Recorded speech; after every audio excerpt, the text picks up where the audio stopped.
Bonsoir à tous, ravi de vous retrouver en ce samedi 16 novembre. Toute l'actualité près de chez vous, reportage, interview, portrait, votre météo à venir et des conditions optimales aujourd'hui pour l'ouverture de la 25e édition de la No Finish Line, avec comme marraine d'exception pour marquer cet anniversaire d'importance dans l'histoire de cette course solidaire créée à Monaco, la princesse Charlène. La suite des préparatifs de la fête nationale avec les répétitions qui s'enchaînent en principauté et à Nice avec les invités stars mardi matin sur la place du Palais, les chevaux et les cavaliers de la garde républicaine qui ont pris leur quartier au club hippique niçois. Les arts, le spectacle, le grand show à l'affiche de votre week-end en principauté. Nous reviendrons sur la représentation de Tosca à l'Opéra de Monte-Carlo dans le cadre du Festival du centenaire de la disparition de Puccini avec l'incontournable ténor Roberto Alagna. Le salon Pop Culture Comic On qui a ouvert ses portes hier, toujours surprenant et éclectique. Et puis le baptême du feu pour le premier comédie club belge au Méridien à la brasserie belge Smakelec. Et comme tous les samedis, nous prendrons ensuite la direction de New York pour la chronique US d'Alexandra Pani, où Christophe Bricot, représentant du Conseil national, a assisté à la session de l'Assemblée parlementaire du Conseil de l'Europe. Enfin, nous arrêterons sur le retour gagnant de Donald Trump à la présidence des États-Unis avec notre confrère Alban Mikosi, rédacteur en chef de l'heure américaine sur France Info TV. Il était cette semaine l'invité du Monaco Press Club. Elle est surnommée la course du cœur. La 25e No Finish Line a débuté aujourd'hui au chapiteau de Fontvieille. La marraine 2024, la princesse Charlène, a donné le départ cet après-midi. Elle était suivie par des milliers de participants, plus nombreux d'édition en édition, comme vous allez pouvoir le constater dans ce reportage de Sarah Nkari et Camille Caloni. 5, 4, 3, 2, 1... C'est parti pour la 25e édition de la No Finish Line, cette course solidaire qui, à chaque kilomètre parcouru, permet de collecter 1 € pour Children and Future. Cette année, 12 000 participants sont attendus au fil des 8 jours. C'est un record. L'association espère ainsi dépasser les 330 000 €. Les fonds vont servir à financer des projets liés aux enfants en difficulté, aux malades. Alors ça peut être des opérations d'enfants, aider des familles avec des soins qui ne sont pas pris en charge, des constructions de bâtiments, d'écoles, c'est divers et variés, que ce soit régional, local ou dans le monde. Les marcheurs et coureurs de tous âges sont équipés d'un badge comptabilisant les distances qu'ils effectueront. Ils peuvent participer seuls ou en groupe, notamment lorsqu'ils portent les couleurs d'une entreprise ou d'une association. Tant qu'on peut faire du bien, on est là. Voilà, je représente donc la VH. Et puis, comme moi-même, je suis malvoyante. Alors, si ce que je fais peut aider les autres, ça serait mon plus grand plaisir. Il y a tellement de chaos et de misère que quand nous pouvons témoigner et d'être solidaires au cœur de la grâce, je trouve que c'est parfait. Et avec mon amie Maria, on y va. Sur le circuit de plus d'1 kilomètre autour de la roseraie, de la digue ou du bord de mer, nous croisons aussi des visages connus de la principauté. I think it's one of the most beautiful events here in Monaco. And I think it's an important event for our community, and you can see so many people running. I think over 11,000 right now running. It really brings the community together. So from my side, it's amazing, you know, to be here, to be a part of this. It just shows that the support we get on the floor and from our fans. We try to come out and give our support to the community back. Pour son quart de siècle, la course propose un programme riche. Les inscrits étaient accompagnés ce samedi par les élèves de l'Académie Régnier 3. Au fil de la semaine, ils pourront profiter également de cours de danse, de jeux de société géants ou encore de soirées à thème. On rappelle que le parcours est accessible nuit et jour et que les efforts de nos amis les chiens sont eux aussi comptabilisés. Allez Pépette, on est parti maintenant. Et n'oubliez jamais de toujours faire ce petit effort en plus. Et si cela vous a donné envie, eh bien sachez que les inscriptions sont possibles jusqu'au tout dernier jour de la course, soit le dimanche 24 novembre. Répéter ces gammes encore et toujours. Les fondamentaux, c'est essentiel, surtout en matière de musique. C'est ce qu'ont encore fait ce matin les membres de l'orchestre des Carabiniers du Prince, en compagnie du chœur de l'armée française, en pleine répétition, tôt ce samedi sur la place du Palais, à 3 jours de la fête nationale. Et puis vous le savez, l'invité d'honneur de la fête du Prince sera mardi, la garde républicaine tricolore qui défilera aux côtés des Carabiniers du Prince justement. Les cavaliers de la garde républicaine sont bien arrivés en principauté, Pas de répétition aujourd'hui, ils ont tenu tout d'abord, pour le soin de leur monture, à prendre leur marque au centre hippique de Nice. Céline Val, cavalière de la garde républicaine, a détaillé au micro de Gaëtan Lebrun tous les préparatifs qu'un tel événement exige. À partir de demain, donc, auront lieu les répétitions avant ce mardi. Donc on partira donc, du club hippique de Nice pour atteindre l'esplanade des pêcheurs à Monaco. On sera escorté du coup par le peloton motocycliste de la Principauté. Ensuite, du coup, on se dirigera vers la place du Palais, donc pour rejoindre les autres entités et pour poursuivre en fait les répétitions devant le Palais. Là, nous avons 12 chevaux, donc 6 chevaux de la fanfare de cavalerie et 6 chevaux de l'escadron. Donc effectivement, pour un petit point historique, ça fait 128 ans que personne n'est venu à cheval fouler les rues de Monaco depuis le président Félix Faure, qui était venu accompagné de 250 cuirassiers à cheval.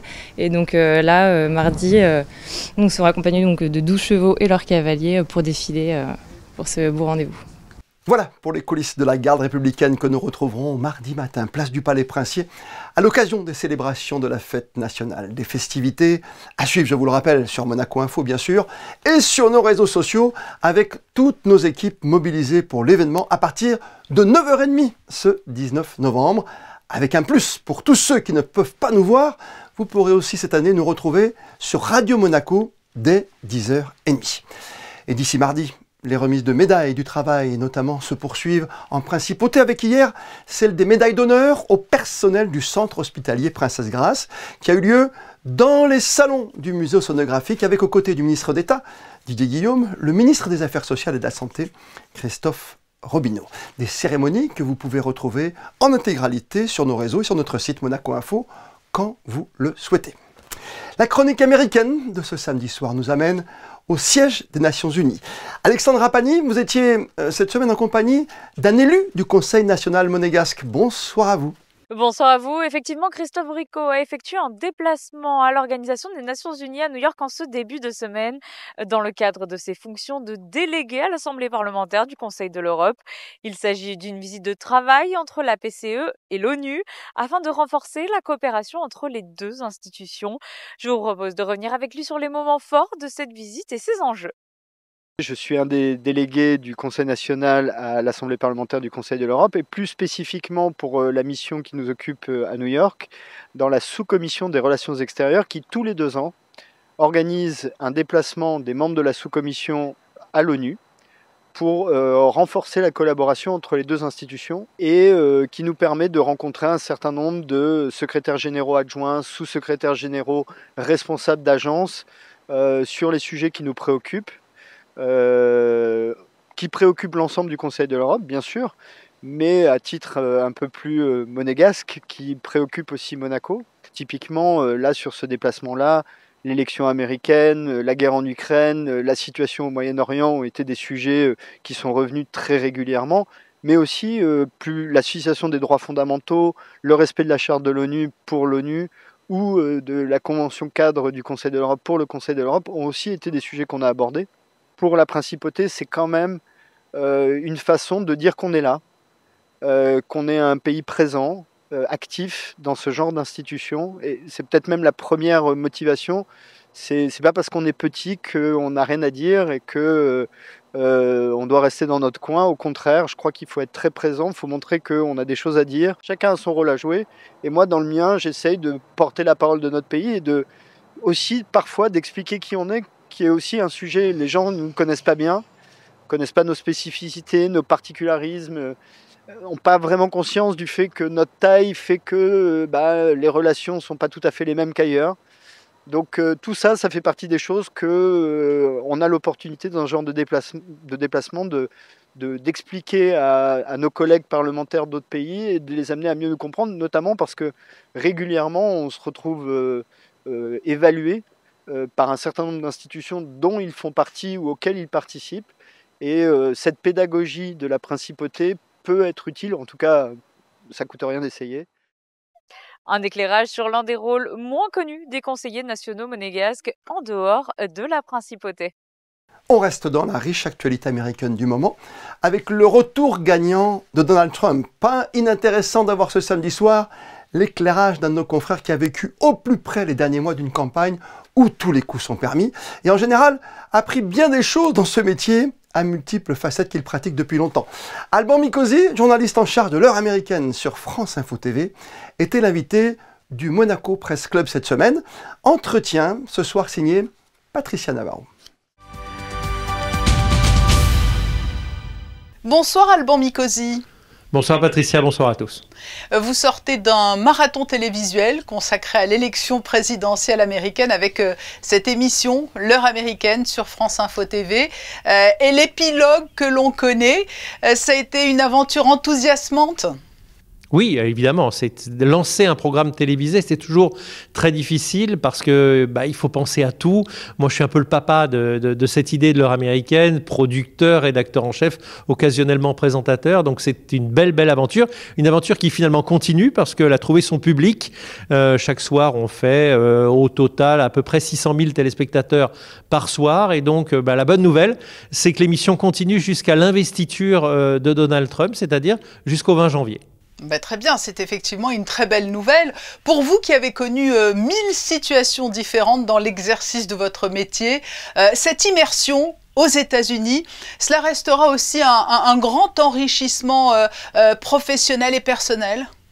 Oui, parce que ce qui concerne les États-Unis nous concerne tous. On a des images, notre cerveau est peuplé d'images venant des États-Unis.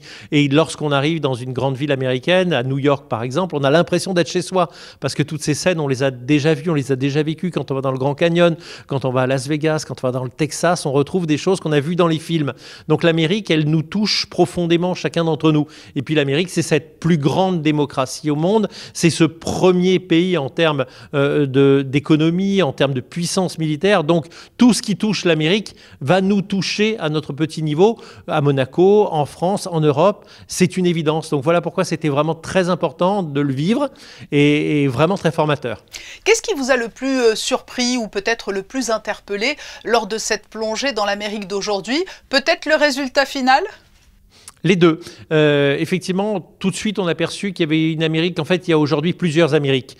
Il y a un très bon livre de Douglas Kennedy qui est sorti et qui s'appelle « C'est ainsi que nous vivions » et qui raconte que l'Amérique pourrait se diviser en autant de sociétés qu'il y a d'États. Et c'est vrai que lorsqu'on franchit les frontières d'un État, on change très clairement quasiment de pays. Aujourd'hui, entre la Californie, par exemple, moderne, entre la Californie, j'allais dire presque woke, vous voyez ce que je veux dire, assez éveillée au monde contemporain, avec ses qualités et ses défauts, et puis des États plus traditionnels, je pense au Kentucky ou à la Louisiane, on a l'impression que ce sont deux pays différents. De toute façon, il faut penser l'Amérique, les États-Unis d'Amérique, sous forme de 50 États qui ont fait une fédération, et pas un seul État. Donc ça, c'est une première chose qui surprend. Et la deuxième chose qui surprend, c'est l'attachement très très profond des Américains, pour leur pays évidemment, ça on le savait, pour leur patrie, mais également pour la personnalité de Donald Trump. Et finalement, cette élection de Donald Trump, ça a été une sorte de référendum. Souhaitez-vous qu'il revienne ou qu'il ne revienne pas? Et une majorité d'Américains a répondu oui, finalement, on trouve qu'il y a 4 ans, avec Donald Trump, on vivait mieux, donc on souhaite son retour. Il y a donc eu pour vous cette parenthèse américaine qui va se poursuivre jusqu'au mois de janvier. Mais auparavant, je le disais, tant sur la forme que sur le fond, vous avez goûté à toutes les facettes de notre métier, présentation, reportage sur le terrain, Russie, Italie et bien d'autres. Quels sont les souvenirs les plus marquants de ce parcours ? Non, c'est une question très difficile. Moi, j'ai vraiment beaucoup de chance. Vous savez, moi, je viens de la région, d'un milieu assez populaire, parce que j'ai été enfant dans le quartier des Moulins à Nice. Donc, vous voyez, c'est un quartier plutôt populaire. Et moi, j'estime que nous, journalistes, avons beaucoup de chance de pouvoir vivre ce qu'on vit. Moi, j'ai vécu en Russie, j'ai vécu en Italie, j'ai visité pour des besoins de reportage à peu près 80 pays. Et il faut s'imprégner de ces sociétés, de ces cultures, cultures qui sont très différentes, mais qui nous apportent à chaque fois quelque chose. Alors, des souvenirs, j'en ai des milliers, des rencontres, que ce soit des gens très très connus, Vladimir Poutine, le pape, Joe Biden, et que ce soit parfois des anonymes. Moi, j'ai souvenir de gens au moment du tremblement de terre en Arménie, chez qui on dormait et il leur restait une seule chambre qui était habitable dans leur maison, et c'est dans cette chambre-là qu'on a vécu avec les animaux, en l'occurrence avec une vache, avec des animaux de la famille, mais une générosité immense pour des gens qui n'avaient absolument plus rien, puisqu'ils n'avaient plus d'électricité, plus d'eau, pas grand-chose à manger, et malgré cela, en quelque sorte, ils voulaient nous protéger, nous qui venions de loin. Oui, c'est ce qui rend effectivement ce métier tout à fait unique. Après l'heure américaine, est-ce que vous savez d'ores et déjà vers où vont vous conduire vos prochains reportages ? Il faut que je lance un projet d'ici le mois de février d'une espèce d'émission qui regarderait le monde, parce que je crois profondément que c'est la mission de la télévision publique française de s'intéresser, de s'ouvrir au-delà de la frontière française. Et donc, je travaille sur un projet qui permettrait de donner des clés, de mieux comprendre quelque chose qu'on pourrait appeler un œil sur la planète ou un œil sur le monde. L'idée a déjà été faite, mais de réveiller cette émission et d'offrir aux téléspectateurs la possibilité, pendant une semaine par exemple, de s'intéresser à un pays parce qu'il s'y passe quelque chose qui quelque part va nous toucher. On la regardera avec beaucoup de plaisir cette émission. Merci Alban Mikosi d'avoir répondu à notre invitation à l'occasion de votre passage à Monaco, invité par le Monaco Press Club. Et merci à Monaco. 3 opéras et un concert sont au programme du Festival du centenaire de la disparition de Giacomo Puccini, actuellement à Monaco. C'était hier Tosca qui était présenté au Grimaldi Forum, avec au centre d'une distribution de rêve le ténor Roberto Alagna. José Sacré a eu le privilège de trouver une des toutes dernières places restantes pour vous faire partager cette représentation très attendue.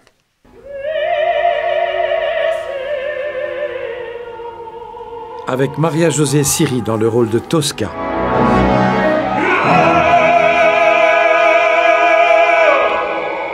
Luca Salsi dans celui de Scarpia.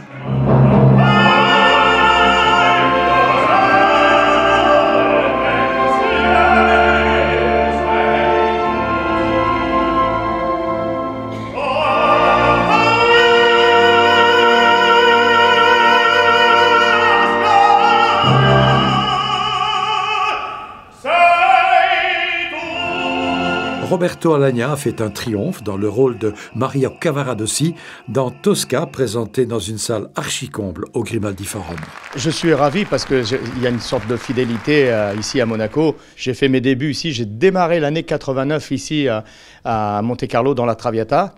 Donc vous savez, ça nous ramène à 35 ou 36 ans en arrière, je ne sais plus compter.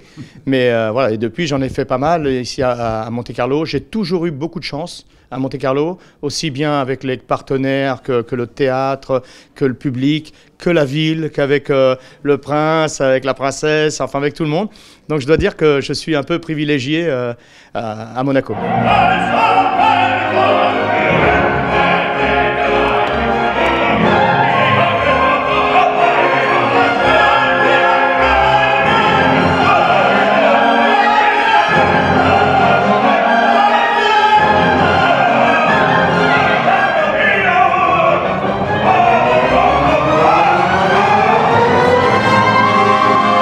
J'essaie d'être toujours sincère, j'essaie d'être toujours vrai, j'essaie d'être généreux et puis j'essaie d'être bon comme je peux. Vous savez, les soirées ne se ressemblent pas tout le temps, on est humain, donc il y a des soirées des fois qui peuvent être un petit peu moins bonnes, mais ce que j'essaie de faire, c'est que je sais qu'à chaque fois que je suis sur scène, c'est le mieux que je pouvais faire à ce moment-là.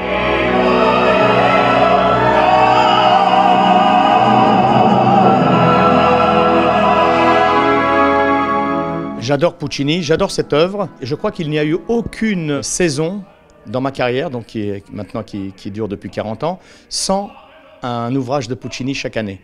Voilà, tous les ans, donc j'ai honoré ce compositeur. Il m'a porté chance. J'ai fait beaucoup de débuts dans de grands théâtres dans la Bohème, donc dans son œuvre. Je crois que j'ai chanté la plupart des œuvres. Il me manque La Fanciulla del West. C'est dommage, j'aurais bien voulu le faire. Et voilà, mais je dois dire que c'est vraiment un compositeur qui m'a porté chance pendant des années.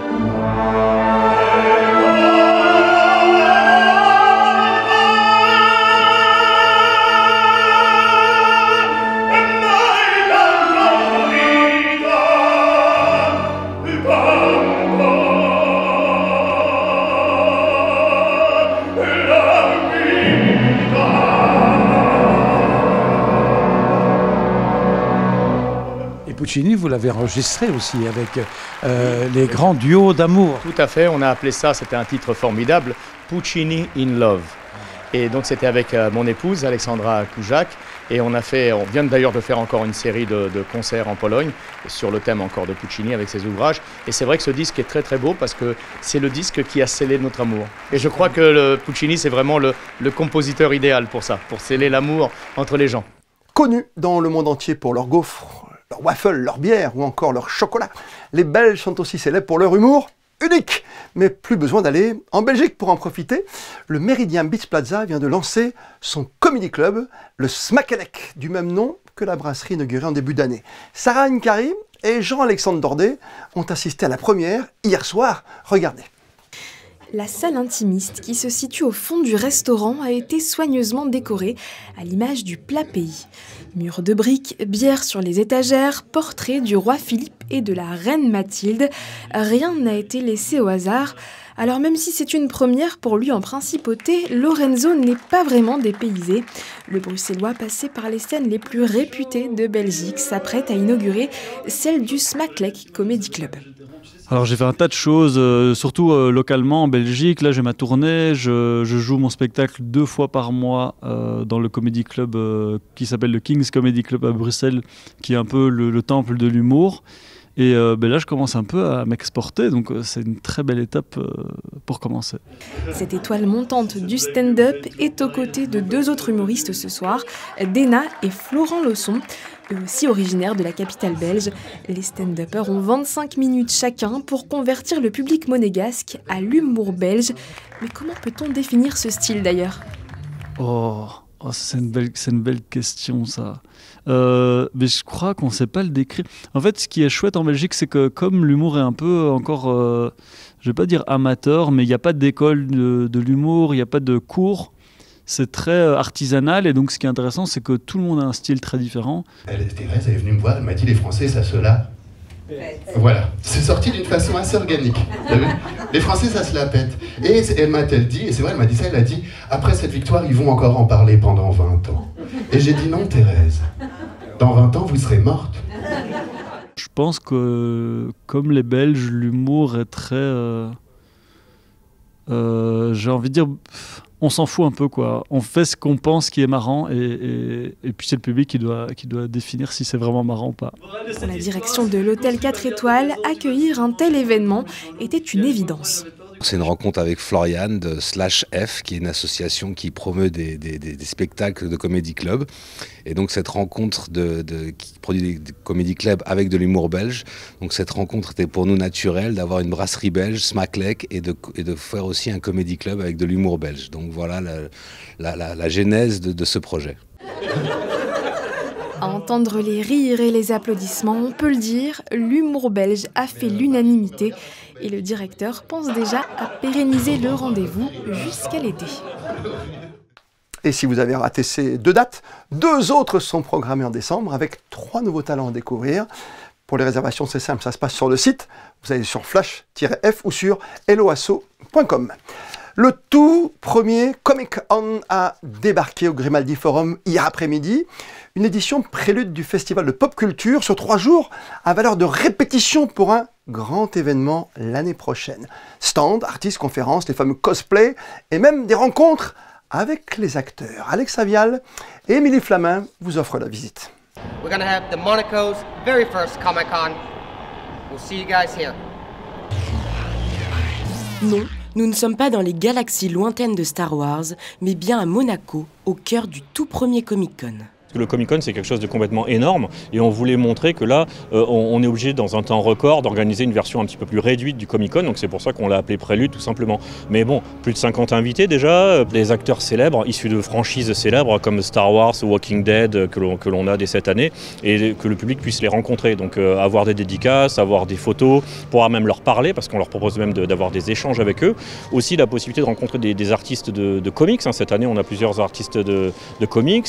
Un week-end en immersion dans l'univers de la pop culture que Julien et Janice ne pouvaient pas rater. Pour ma part, ce que j'attends le plus, c'est de rencontrer les guests, parce que je regarde beaucoup de séries télé, et notamment des séries sur les super-héros, bien sûr. Et du coup, j'aimerais bien voir Matt Ryan, en fait. J'adorerais. Moi, c'est la première fois que je viens. Et moi, c'était surtout les artistes que je voulais voir, leurs travaux, pardon. Lui aussi participe à son premier Comic-Con. John rachète et revend des cartes de collection. Un événement comme celui-ci est une belle opportunité pour lui. Ça nous permet d'exposer, de vendre surtout, parce que le but premier c'est de vendre, de rencontrer du monde, de se faire des contacts, et puis c'est cool, voilà, tout simplement. Jusqu'à dimanche soir, avant-première, stands, conférences et célébrités vont se succéder au Grimaldi Forum, un avant-goût de la prochaine édition l'année prochaine. L'association Beyond Fierce Club et sa présidente Tiara Sylvante étaient présentes cette semaine en Principauté afin de présenter un tout nouveau jeu de cartes visant à sensibiliser et travailler sur la santé mentale, un sujet qu'elle juge souvent négligé. C'est une association qui sensibilise à la santé mentale et qui accompagne des jeunes dans l'amélioration de leur bien-être mental. Et donc on a plusieurs projets qui ont été développés depuis 1 an, dont ce dernier projet qui est un jeu de cartes. J'avais envie de faire un jeu de cartes pour que ce soit quelque chose de concret, de palpable, et aussi pour inviter les gens à se déconnecter de leur téléphone et à se reconnecter entre eux. Donc ce projet, c'est 48 questions qui invitent à réfléchir sur nos relations, nos aspirations, notre intérieur et à en parler avec les gens qui nous entourent pour pouvoir se connecter et créer des relations qui sont encore plus fortes et encore plus saines. J'ai créé Beyond Fierce Club il y a 1 an environ, donc c'est une très jeune association. Et l'idée est venue surtout de réflexion personnelle et d'envie de partager ce sujet parce que j'ai grandi dans des conditions qui n'étaient pas faciles. Et donc je me suis posé des questions très rapidement. Et puis j'ai été face à des comportements anxieux que j'ai essayé de régler tout au long de ma vie. Ces 2 dernières années, je les ai vraiment consacrées à mon bien-être mental et physique. Et j'ai remarqué que ça a construit des fondations solides sur qui je suis et où je vais. Et en plus de ça, quand on regarde les statistiques sur la santé mentale chez les jeunes, c'est très alarmant. Donc je pense que c'est lié à la société qui va très vite, qui est très nouvelle, où beaucoup de rêves qu'on nous a vendus, entre guillemets, quand on était petit, ont été changés, notamment par rapport au réchauffement climatique, par rapport aux questions sociétales qui se posent aujourd'hui, les guerres qui continuent un petit peu partout, et plus le téléphone, la baisse d'attention, l'augmentation de la solitude, qui font qu'aujourd'hui, par exemple, le suicide, c'est la 2e cause de mortalité chez les jeunes, qu'un Français sur 4 est confronté à des problèmes de santé mentale, 1 Français sur 5 prend des médicaments, et qu'un Français sur 3 connaît quelqu'un qui souffre de problèmes de santé mentale, tout en sachant que la dépression, c'est un des troubles qui va le plus toucher la population, avec au moins 20% de la population qui va être touchée au moins une fois au cours de sa vie. Donc c'était un sujet très important au niveau personnel, mais qui avait aussi beaucoup de sens dans ce que j'avais envie de partager aux autres et aussi dans l'impact qu'on pouvait avoir en créant une association sur le sujet. Toute cette semaine, le Stade Louis II a accueilli la 27e édition du Monte Carlo Squash Classic, un tournoi international faisant partie du calendrier PSA Squash Tour qui a mis aux prises 24 joueuses professionnelles avec un seul but, remporter le trophée monégasque. Gaëtan Lebrun avec Julien Laugier. Un tournoi devenu maintenant un rendez-vous de la Principauté, le Monte Carlo Squash Classic regroupe chaque année 24 des meilleures joueuses du monde dans un tableau à élimination directe où il faut gagner 5 matchs pour atteindre la finale. L'édition de cette année a été marquée notamment par l'augmentation du prize money passant de 23 000 € à 30 000 € et aussi par la passation de pouvoir du président de la Fédération monégasque de squash, Bruno Fissor, à Mélanie Flacher. Je remercie Bruno pour toutes ces années dont il a passé à la tête de la fédération de squash. C'est un honneur de pouvoir reprendre cette fédération qui me tient à cœur. Je suis extrêmement ému, on en avait parlé et je ne m'y attendais pas à ce qu'il l'annonce ce soir. Donc voilà, c'est une grande fierté et on va continuer à porter le squash le plus haut possible dans la Principauté. Ça fait quelques années où on apporte beaucoup d'évolutions au tournoi, que ce soit le DJ, la musique, les lumières. On organise des cliniques avec les enfants qui jouent avec les pros, les entreprises partenaires pareil. Donc on essaye de faire évoluer. On a dû passer cette année sur un prize money un petit peu plus haut avec la nouvelle réglementation PSA. Et ça nous amène des joueuses qui sont vraiment très agréables à voir et qui montrent un très joli niveau au squash. Un tournoi qui s'est clôturé avec la victoire de la galloise Tessni Murphy. Déjà finaliste en 2018, Murphy, 22e mondiale actuellement, a su déjouer les pronostics en s'imposant en finale face à la Britannique Sarah Jane Perry en 3-7, 11-9, 11-9, 12-10 et conquiert à 32 ans son premier titre ici à Monaco et son 2e en carrière.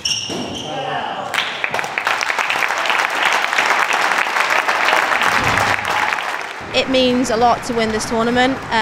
I've come here since I was 17, 18 years old and watched the finals every time. So to win this year, very special, feels great. Une 27e édition qui a battu son record d'audience en totalisant près de 5000 personnes sur la plateforme de streaming Squash TV. Vos prévisions météo avec Sarah Nkari. Bonsoir à vous Sarah. Le ciel sera-t-il toujours aussi dégagé demain ? Bonsoir Christophe, bonsoir à tous. La réponse est oui. Le soleil brillera généreusement demain encore et dans les jours à venir. Les températures, elles varieront de 7 à 15 degrés. C'est légèrement plus chaud qu'aujourd'hui. Le vent restera faible, ce qui rendra la sensation de chaleur très agréable. Bref, un temps idéal pour profiter des bonheurs que nous offrent la Principauté et la Côte d'Azur. Enfin, notez que nous fêterons les Élisabeth ce dimanche. On les embrasse. Et comme le veut la tradition, on se quitte en images avec les instantanés de l'ouverture cet après-midi de la No Finish Line avec pour marraine en cette 25e édition la princesse Charlène. Les photos sont signées Manuel Vitali. On se retrouve demain, 18h30 pour un tout nouveau journal. D'ici là, belle et bonne soirée à toutes et à tous. Et plus que jamais, vous êtes bien sur Monaco Info.